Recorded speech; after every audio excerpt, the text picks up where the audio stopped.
হাদি সাহেব, আপনি ঢাকা ৮ আসনের মতো জায়গায় স্বতন্ত্র প্রার্থী হিসেবে দাঁড়িয়েছেন। আপনার বিপরীতে যারা আছেন তারা প্রত্যেকেই হেভিওয়েট এবং প্রভাবশালী। হেভিওয়েট শব্দটা দিয়ে যদি আপনি টাকা আর ক্ষমতা বোঝান তবে আমি দুর্বল, কিন্তু এই শব্দটা যদি মানুষের ভালোবাসার সাথে সম্পৃক্ত হয় তবে এই আসনে আমার চেয়ে বড় হেভিওয়েট আর কেউ নেই। আমি জানি এই লড়াইটা অসম, কিন্তু কারো না কারো তো এই অচলাতয়ন ভাঙতে হবে। আমি সেই কেউ একজন হতে চাই।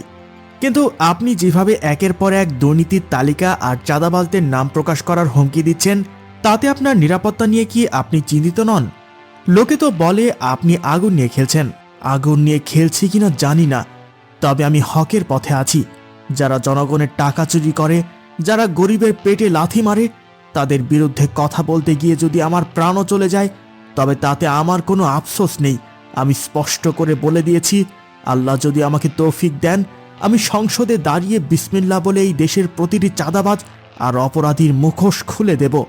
কিন্তু যদি রাজপথে আপনাকে থামিয়ে দেওয়া হয়, যদি আপনি ন্যায় বিচার না পান, মানুষের তৈরি করা এই আদালত হয়তো বিক্রি হয়ে যেতে পারে। প্রভাবশালীদের চাপে এই দুনিয়ার বিচার ব্যবস্থা হয়তো অন্ধ হয়ে থাকতে পারে, কিন্তু মনে রাখবেন, মানুষের বিচার এই জমিনে না হলেও আসমানে ঠিকই হবে। আসমানের বিচার তো আর কেউ ঠেকাতে পারবে না। সেখানে প্রতিটি অন্যায়ের হিসেব কড়ায় গণ্ডায় বুঝিয়ে দিতে হবে। আমি সেই আসমানের বিচারকের ওপর ভরসা করি। আজ যারা ক্ষমতার জোরে ধারাকে সারাজ্ঞান করছে, একদিন তাদের মাথা নিচু করতে হবেই। আমি তো সামান্য এক নগণ্য মানুষ। আমার মৃত্যু হলে এক হাদি যাবে, কিন্তু ইনশাআল্লাহ এই বাংলার ঘরে ঘরে হাজারো হাতি জন্ম নেবে। আপনার এই অদম্য সাহসের উৎস কি? আমার উৎসাহ হলো আমার সততা এবং সাধারণ মানুষের দোয়া। আমি জনগণের পয়সায়, তাদের ভালোবাসায় মাইলকে মাইল হেঁটে প্রচারণা করি। আমার হারানোর কিছুই নেই। যে মানুষের হারানোর কিছুই নেই তাকে ভয় দেখানো অসম্ভব। কাকা, দেখেছেন হাদি ভাই কি দারুণ কথা বলছে? ওর এই সাহস দেখে আমার গায়ের লোম খাড়া হয়ে যাচ্ছে। এই ছেলেটার বুকের পাটা আছে মানতেই হবে। ঠিক বলেছিস রে। আমরা তো সারা জীবন অনেক বুড়ো বয়স্ক নেতাদের দেখলাম, এক এক করে অনেক দলকে ভোট দিলাম, কিন্তু এই ছেলেটা যেন আলাদা। ওর চোখের মধ্যে একটা জেদ আছে। ঠিক বলেছেন কাকা। হাদি ভাই শুধু নেতা না কাকা, ও আমাদের ইন্সপিরেশন। ও থাকলে আমাদের মতো কিশোরদের আর ভয় লাগে না। আমরা সবাই ওকে সমর্থন করব। এই নতুন রক্তই পারবে দেশের চেহারা বদলাতে। আজকে এই কাজটা শেষ করতে হবে। ও যখন প্রচারণার কাজে ব্যস্ত থাকবে তখনই শুট করতে হবে।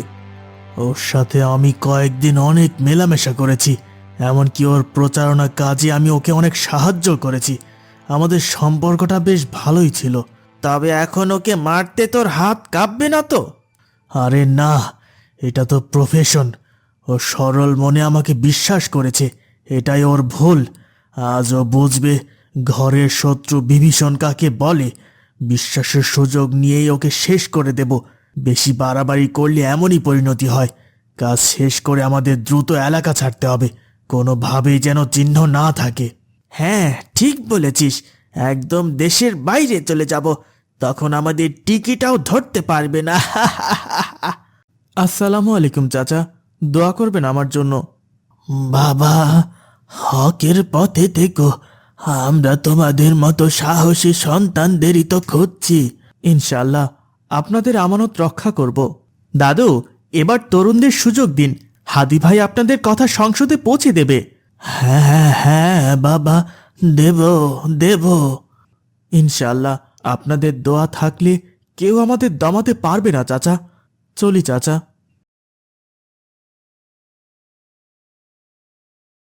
ওই দেখ, হাদি রিকশায় উঠতেছে। আশেপাশে এখন লোকজন তেমন নেই, এটাই সুযোগ। বাইক স্টার্ট কর। একদম টার্গেটে রাখবি। কাজ শেষ করে এক টানে গলি দিয়ে বেরিয়ে যাব।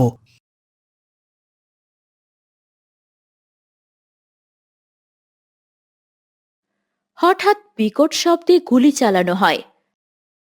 হাদি মাথায় হাত দিয়ে মাটিতে লুটিয়ে পড়ে। হাদি ভাইকে গুলি করেছে ভাই! ওরে আল্লাহ রে, হাদি ভাইকে গুলি করেছে ভাই! তাড়াতাড়ি চালান, হাসপাতালে চলেন।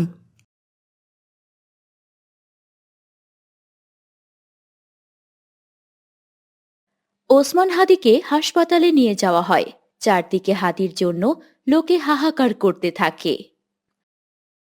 ওসমান, ওসমান, সাইরা যাস না, ওসমান, সাইরা যাস না। দর্শক, দেশ আজ এক নজরবিহীন শোকের সম্মুখীন। অকুতভয় তরুণ নেতা ওসমান হাদিকে লক্ষ্য করে গুলি চালানো হয়েছে। হাসপাতালের ভেতরে জমে মানুষের টানাটানি চলছে। চারদিকে মানুষের যে আর্তনাদ আপনারা শুনতে পাচ্ছেন, তা আসলে হাদির জন্য নয়, যেন আগামীর বাংলাদেশের জন্য এক বড় শঙ্কা। ওরা কি মনে করেছে হাদি ভাইকে গুলি করে তারা আন্দোলন থামিয়ে দেবে? অসম্ভব। ওরা হাদি ভাইকে চেনে নাই। একটা হাদিকে যদি ওরা মেরেও ফেলে, তবে বাংলার ঘরে ঘরে আজ থেকে হাজারো হাদির জন্ম হবে। আমরা সবাই এখন এক একজন হাদি।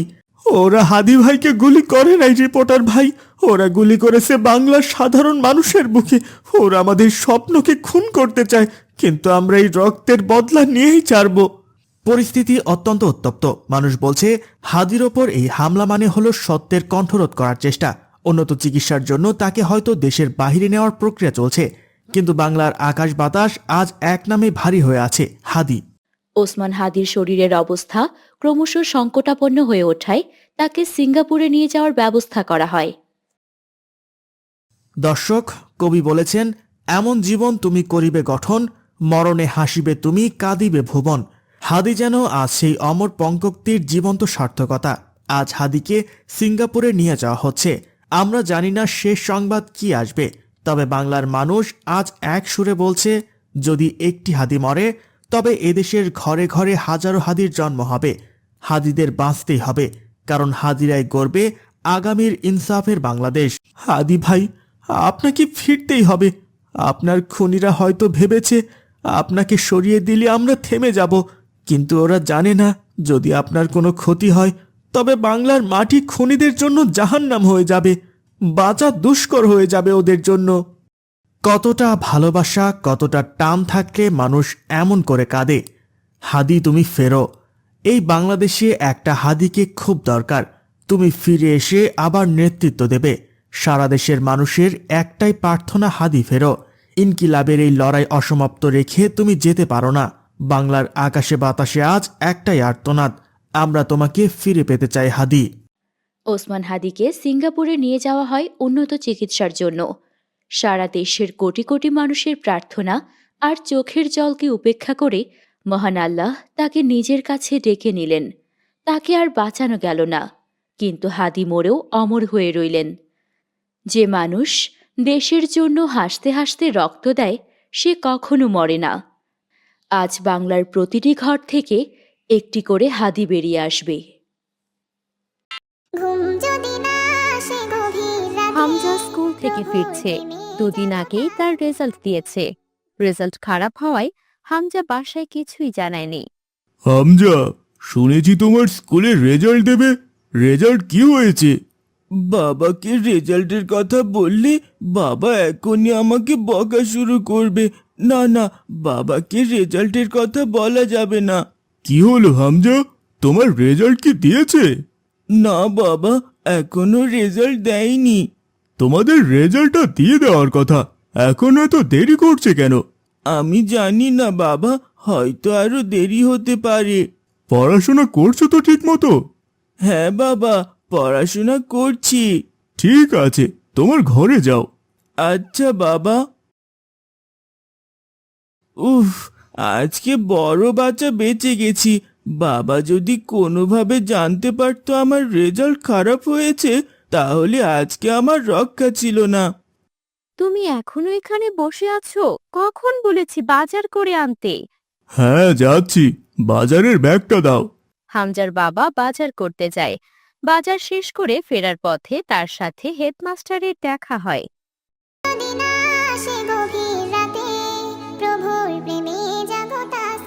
আসসালামু আলাইকুম স্যার। ওয়ালাইকুম আসসালাম। আপনার শরীর এখন কেমন? আগের থেকে সুস্থ আছেন? আমি তো সুস্থই ছিলাম, আমার তো কিছুই হয়নি। কি বলছেন?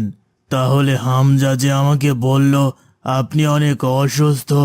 না তো, আমি তো অসুস্থ ছিলাম না। আপনি হামজাকে হঠাৎ আমার কথা কেন জিজ্ঞেস করেছিলেন? হামজা কি আপনাকে ওর রেজাল্টের কথা বলেছে? না স্যার, ও বলল ওর রেজাল্ট নাকি আরো দেরিতে দেবে। 3 দিন আগে রেজাল্ট বেরিয়েছে, ওর রেজাল্ট অনেক খারাপ হয়েছে। তাই আমি বলেছিলাম আপনাকে জানাতে, যেন আপনি আমার সাথে দেখা করেন। ও বলল আপনি নাকি অনেক অসুস্থ, তাই আসতে পারবেন না। ছেলেটাকে এখনই ঠিক করুন। এভাবে মিথ্যে কথা বলতে বলতে একদিন তো বিপদে পড়ে যাবে। ঠিক আছে স্যার, আমি বিষয়টা দেখছি। ঠিক আছে, আর কালকে অবশ্যই স্কুলে আসবেন। আচ্ছা স্যার, ঠিক আছে।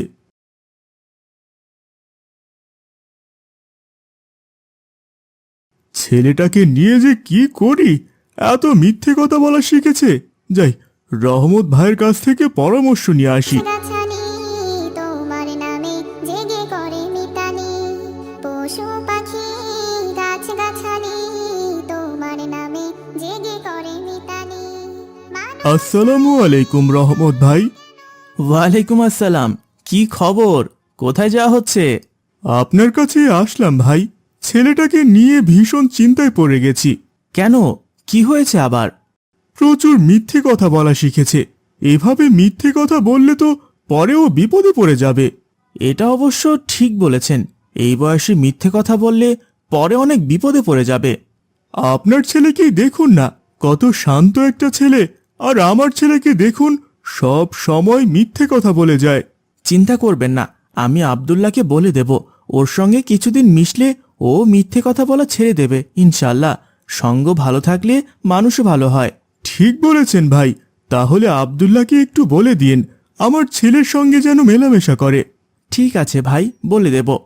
তোমরা কেন গভীর ঘুমে আছো মেতে, ঘুম যদি না আসে হামজা, বেরিয়ে আয়, খেলতে যাব।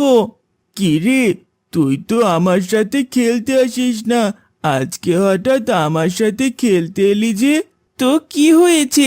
তোর সাথে খেলি না বলে এখন খেলতে পারবো না? তা পারবি না কেন?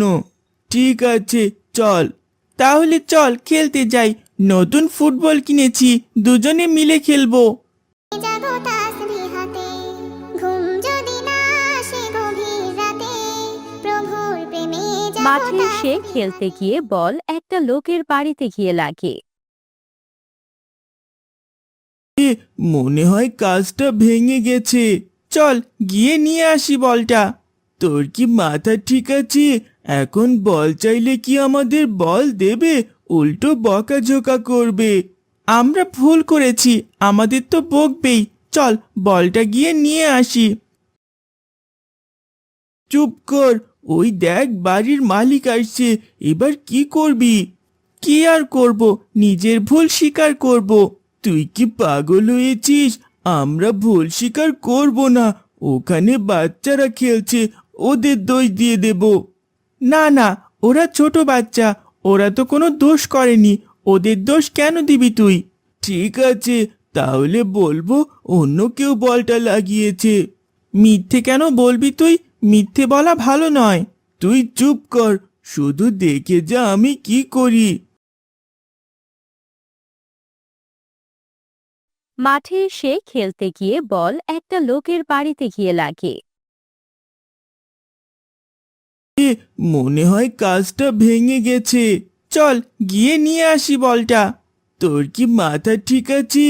এখন বল চাইলে কি আমাদের বল দেবে? উল্টো বকাঝোকা করবে। আমরা ভুল করেছি, আমাদের তো বকবেই। চল বলটা গিয়ে নিয়ে আসি। চুপ কর, ওই দেখ বাড়ির মালিক আসছে। এবার কি করবি? কি আর করব, নিজের ভুল স্বীকার করব। তুই কি পাগল হয়েছিস? আমরা ভুল স্বীকার করব না। ওখানে বাচ্চারা খেলছে, ওদের দোষ দিয়ে দেব। না না, ওরা ছোট বাচ্চা, ওরা তো কোনো দোষ করেনি। ওদের দোষ কেন দিবি তুই?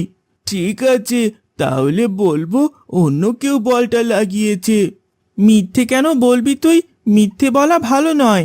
তুই চুপ কর, শুধু দেখে যা আমি কি করি। এই বলটা কার রে? কে মেরেছে এই বলটা? জানালার কাজটাই ভাঙ্গা দিল। এই বলটা আমাদের না, এখানে আরো কিছু ছেলেরা খেলছিল, ওরাই বলটা ওদিকে দিয়েছে। বদমাস পোলা পাইন, খেলার আর জায়গা পাস না। এই বলটা আজকে পুড়িয়ে ফেলবো। বলটা কেন পুড়িয়ে ফেলবেন? বলটা আমাদের দিয়ে দিন। তোমাদের কেন দিতে যাব বল? তোমরা এখানে কি করছো? আজ থাইকা এখানে আর খেলতে আসবা না, যাও এখান থেকে। দেখলি তো, মিথ্যে বলতে গিয়ে আমার বলটাও নিয়ে গেল, আর আমাদের এখানে খেলাটাও হবে না। সব হয়েছে তোর মিথ্যে বলার কারণে। আমি আসলে বুঝিনি বলটা আর ফেরত দেবে না। সত্য বললে বকা খেলেও আমার বলটা ফিরে পেতাম, কিন্তু এখন আর কিছুই পেলাম না, উল্টা আরো বকা খেলাম। তুই মন খারাপ করিস না, বাবাকে বলে তোকে আরেকটা বল কিনে দেব। হয়েছে, এত মিথ্যে কথা তোকে বলতে হবে না, চল এখন। আকাশ বাতাস গ্রহ তারা সাগর নদী ওই দেখ আব্দুল্লাহ, ওখানকার গাছটায় কত সুন্দর জাম্বুরা ধরেছে। তো কি হয়েছে? চল আমরা গিয়ে একটু চুরি করে আনি। চুরি কেন করতে যাবি? যদি খেতে ইচ্ছে হয় চল গাছের মালিককে গিয়ে বলি। গাছের মালিককে বললে কি তোকে জাম্বুরা দিয়ে দেবে নাকি? কেন দেবে না? তুই সত্যি একটা বোকা, কেউ কি কাউকে এমনি এমনি জিনিস দিয়ে দেয়? এর আগের বার মিথ্যে বলে তুই অনেক বড় ক্ষতি করে দিয়েছিস, এখন আবার চুরি করলে যদি ধরা পড়ি তাহলে আবার আমাদের বাসায় নালিশ যাবে, তখন কি হবে? তাহলে কি করবি? তোকে আর কিছু করতে হবে না, এবার দেখ সত্য বললে কেমন উপকার হয়। কোনো উপকারই হবে না, দেখিস একটা জাম্বুরাও খেতে দেবে না। ঠিক আছে চল গিয়ে দেখি। তারা সাগর নদী ঝর্ণা ধারা পাখিদের কলতানে মিষ্টি সুরে আসসালামু আলাইকুম চাচা। ওয়ালাইকুম আসসালাম। চাচা, আপনাদের কাছে মাশাআল্লাহ অনেক ভালো জাম্বুরা হয়েছে, আমাদেরকে একটা খেতে দেবেন? সবাই তো চুরি করে নিয়ে যাচ্ছে, আর তোমরা আমাকে বলে নিতে চাচ্ছ, আর তোমাদেরকে দেব না? চলো চলো, একটা নয় তোমাদেরকে দুইটা দেব। ঠিক আছে চাচা, আপনাকে অনেক অনেক ধন্যবাদ। আজকাল এমন ছেলে পেলে পাওয়াই যায় না, বুঝলে? চলো গাছের কাছে চলো, সব থেকে বড় দেখে দুটো জাম্বুরা তোমাদের জন্য দিয়ে দিচ্ছি। ওঠে জেগে ঘুম যদি না আসে গভীর রাতে প্রভুর প্রেমে জাগো তাসবিহাতে ঘুম যদি না আসে গভীর রাতে প্রভুর প্রেমে জাগো তাসবিহাতে। দেখলি তো, তুই যখন মিথ্যে কথা বললি তখন আমাদের অপমানিত হতে হলো, আবার ক্ষতিও হলো, কিন্তু এই দেখ আমি সত্য কথা বললাম, তাতে আমাদের লাভ হলো, আবার আমরা প্রশংসাও পেলাম। হ্যাঁ রে, ঠিকই বলেছিস। তাহলে তুই কেন এত মিথ্যে কথা বলিস? সত্য কথা বলে দেখিস, শান্তিও পাবি, আবার লোকে ভালো বলবে, সবাই খুশি হবেন, বুঝলি? হ্যাঁ বুঝেছি, এখন চলি রে, বাসায় যাই। কথাগুলো মনে রাখিস কিন্তু। আচ্ছা রাখবো। জাগো তাসবিহাতে ঘুম যদি না আসে গভীর রাতে। আয়েশার পরিবার শহরে থাকতো। বাবার রিটায়ার্ড হওয়ার পর তারা গ্রামের বাড়িতে থাকার সিদ্ধান্ত নেয়, তাই তারা শহরের জীবন ছেড়ে গ্রামে আসে। এই দেখো মা, এই হলো আমাদের গ্রাম। তুমি যখন ছোট ছিলে তখন আমরা এখানেই থাকতাম, তারপর চাকরির জন্য বাহিরে চলে যাই। মাশাআল্লাহ, গ্রামটি অনেক সুন্দর, আমার তো মন ভরে গেল এমন গ্রাম দেখে। গ্রাম যেমন সুন্দর, গ্রামের মানুষরাও সুন্দর হয়। তাদের সাথে কথা বললে দেখবে তোমার অনেক ভালো লাগবে। চলো বাবা, তাহলে কারোর সাথে কথা বলে দেখি। সামনে চলো, সামনে ওই বড় বটগাছটার নিচে অনেক মানুষ গল্প করছে, চলো তাদের সাথে পরিচিত হই। ঠিক আছে বাবা, চলো।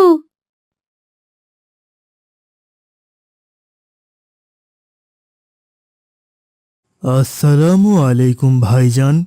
ওয়ালাইকুম আসসালাম। তোমরা কে? তোমাদের তো চিনলাম না। আমরা আগে শহরে থাকতাম, আমার নাম রহমত। ওই যে দক্ষিণে যে দালান বাড়িটি আছে ওটা আমাদেরই ছিল। তোমরা ওই বড় দালান বাড়িতে থাকো? কখনো তো তোমাদের ওদিকে দেখিনি, ও বাড়িটা তো অনেক দিন থেকে তালা বন্ধ।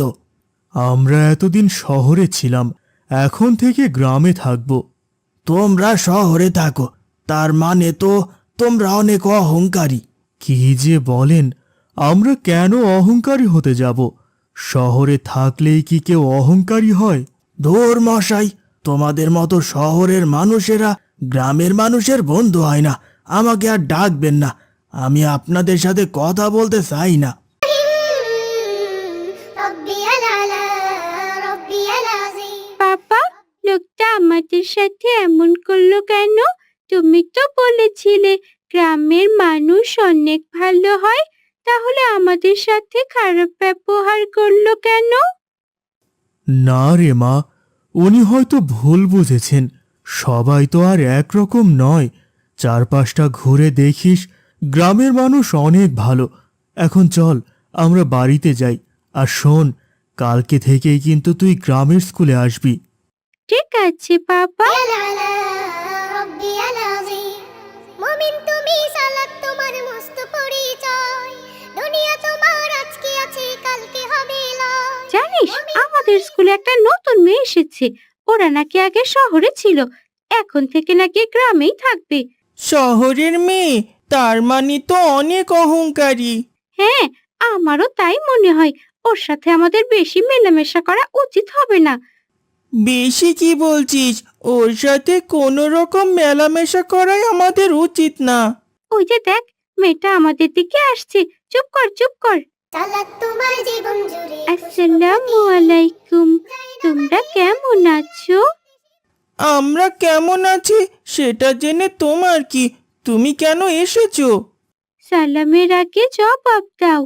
আমরা কি দেব না দেব সেটা আমাদের ব্যাপার, তুমি বলার কি? সালামের জবাব না দেওয়া তো অনুচিত। শোনো মেয়ে, তুমি আমাদের জ্ঞান দিতে আসবে না। তোমরা শহরের মেয়েরা এমন, তোমরা অনেক অহংকারী। তোমরা কেন আমাকে অহংকারী বলছো? আমি কি করেছি? শহরে যারা থাকে তারা গ্রামের মানুষদের অনেক কষ্ট দেয়। তারা কখনোই গ্রামের মানুষদের আপন হয় না। সবাই তো একরকম নয়। আমরা কখনোই তোমাদের কষ্ট দিতে আসিনি। আমরাও তো এই গ্রামেরই মানুষ। বাবার চাকরির জন্য আমাদের শহরে যেতে হয়েছিল। এখন থেকে আমরা এখানেই থাকবো। তোমরা আমাকে বন্ধু বানাবে? না না, আমরা কোনো শহরের মানুষকে বন্ধু বানাবো না। চল হামিম, আমরা যাই এখান থেকে। হ্যাঁ, চল এখান থেকে। সালাত তোমার অঙ্গে মাখো সঙ্গে রাখো তবেই তো মুমিন রব্বি ওরা আলা কেন যে আমার সাথে এমন করছে? শহরে থাকি বলে কি আমরা মানুষ নই? আমি আর বাবা তো কখনোই তাদের সাথে খারাপ ব্যবহার করিনি। তাহলে ওরা কেন আমার সাথে খারাপ ব্যবহার করছে? সহপাঠীদের এমন ব্যবহারে আয়েশার মন ভেঙে যায়। সে বাড়ি এসে বাবার কাছে সবকিছু খুলে বলে। বাবা, শুনলে তো সবকিছু? আচ্ছা, আমরা কি এতটাই খারাপ যার জন্য সবাই আমাদের সাথে এমন করছে? আমরা খারাপ হতে যাব কেন মা?